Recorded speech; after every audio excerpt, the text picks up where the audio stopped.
Richard Farley, we're back for another chat. Are you really in Orlando? I don't see any sign of sun on that skin of yours, just the curtain pulled back. Are you actually in Orlando? If so, how has your week been?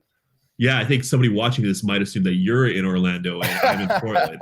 But yeah, no, we're on our 16th day here in Orlando right now. So it's not only a trip, it's life at this point. No end in sight. But to be honest, that's kind of just the attitude around here.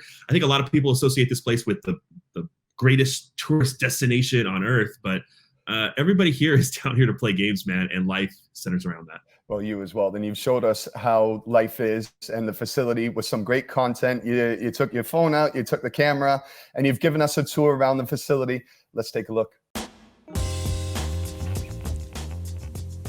So one of the virtues of staying at the Dolphin Hotel at this part of the Disney World Resort is just the view you get every day. There is no sign of Orlando here. Just pretty much trees and new construction and Disney buildings as far as the eye can see, and a beach that is being very, very underutilized by MLS personnel. A typical day in the hotel for us starts at about 11 o'clock Eastern time, 8 Pacific. This is the long hallway to the elevators, and it's usually decorated with boots and dirty laundry. Come to the elevators, see where the guys play ping pong at night. And here is one of the most interesting parts of the day. This is where you roll the dice to see if you find another team in the elevator. And if they're there, you look at them awkwardly, let the elevator doors close, and then wait for the next elevator. We got lucky this time. This is the only place that is open for just a soda, some water, snacks, something. And it's only open until 3 o'clock every day. If you want to stock up your room, you better plan around this. Out there in the distance, there's Gavin Wilkinson, Giovanni Savarese, some other coaches going down the escalator. They almost interrupted our show. Kind of wish they would have. Here's an empty bar with some Cheez-Its. Exciting. Here's an empty checkout counter without Cheez-Its. Not as exciting. Empty escalators going up to some teams' ballrooms. Oh, there are some legs now. And you can see the Timbers meeting room is Asia 3. Let's take a peek inside. All the meals happen here, team meetings happen here.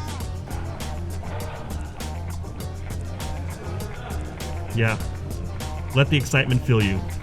A lot of our time here is spent walking this trail, down the escalator, still going to where we get picked up every day to go to training. And then finally, one of the worst parts of my day, when you have to go outside. Beyond this door, there's about a 25-degree temperature difference and a 60% humidity difference. Why would I ever go on the other side of this? This is right outside the Dolphin Hotel where the Timbers are staying. And way over there in the distance is the Dolphins' twin, the Swan Hotel, where the Houston Dynamo are staying. Closer view of the Swan Hotel, and as you can see, it is clearly inferior.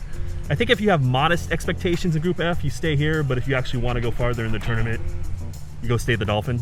Hey look, it's a pool. Hey look, it's a pool. Hey look, more pool. And yes, yet another pool. I just cannot emphasize how many pools we have on such a small property. But guys are so busy, not just for the Timbers, but for every team, that when you scan like this, you're really gonna see that people out and about are the exception to the rule.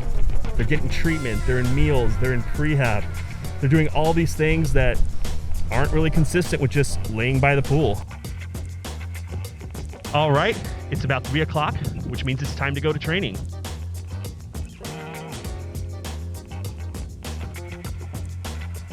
All right, this is the training center. Right now, you cannot even see which field we're supposed to be walking to. Crucial update, we are still walking. We are almost done walking.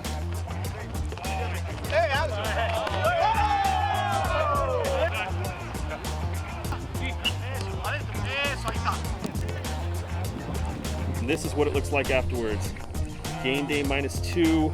Sometimes when you're super late, the equipment managers take pity on you, and you get to use the golf cart. Finally back at the buses, about to head back to the hotel. 2 days until the game. Now you know.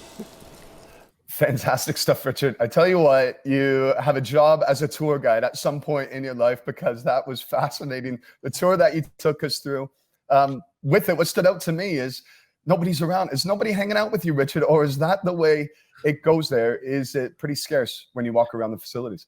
You know, up here on the 9th floor, we do hang around each other. It's actually nice to be around people, even though we're wearing our masks the whole time. That's kind of what life is right now. But if you go beyond your team's floor, all of a sudden it gets to be a barren place. And from the images, you get the impression that it's not a great place. We're all pretty good here. We're all in really good spirits. It's not that bad. It's actually kind of nice to be here. But yes, the resort right now doesn't feel much like a resort.